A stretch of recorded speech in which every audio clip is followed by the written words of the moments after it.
कहते हैं हर युग में एक युद्ध होता है, लेकिन कुछ युद्ध इतिहास नहीं, भाग्य लिखते हैं।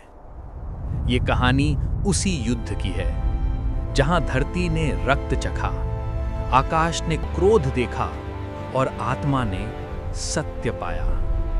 ये है कुरुक्षेत्र, जहां हथियार नहीं विचार टकराए थे। सुबह की हवा में धूल तैर रही थी, घोड़ों के टापों से धरती कांप रही थी, हाथियों की गर्जना, योद्धाओं की युद्ध घोष।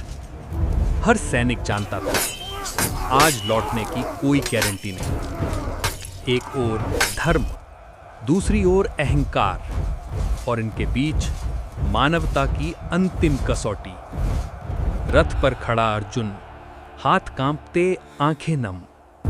सामने अपने ही संबंधी, अपने शिक्षक, अपने ही लोग। उसके मन में तूफान था।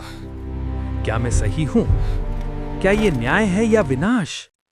और तब शांत मुख पे करुणा लिए कृष्ण बोले, अर्जुन, कभी कभी धर्म तलवार से नहीं टलता, कर्तव्य से बड़ा कोई त्याग नहीं। अन्याय को सहना भी पाप है। यदि तुम पीछे हटे तो अधर्म बढ़ेगा।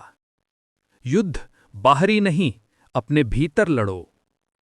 अर्जुन की आंखों में चमक लौटी, मन का अंधेरा मिटा और प्रकाश फैल गया। एक गूंजता हुआ शंख और समय थम सा गया। धनुष उठा, पहला बाण छोड़ा गया और युद्ध का तूफान फूट पड़ा। घोड़ों की चीखें, धूल का आसमान, टकराती तलवारें, धरती पर गिरते वीर। कुरुक्षेत्र अब रणभूमि नहीं, कर्मभूमि बन चुका था। अर्जुन के हर बाण में विश्वास था, हर प्रहार संशय का अंत। कृष्ण रथ संभालते, तूफानों के बीच शांत। वहीं कहीं भीष्म खड़े अमर पर्वत जैसे, द्रोण धनुष थामे ज्वाला जैसे, कर्ण की प्रतिज्ञा बिजली जैसी। हर योद्धा इतिहास लिख रहा था, हर क्षण भाग्य बदल रहा था। घंटों बाद धूल बैठी, हवा भारी थी और भूमि मौन।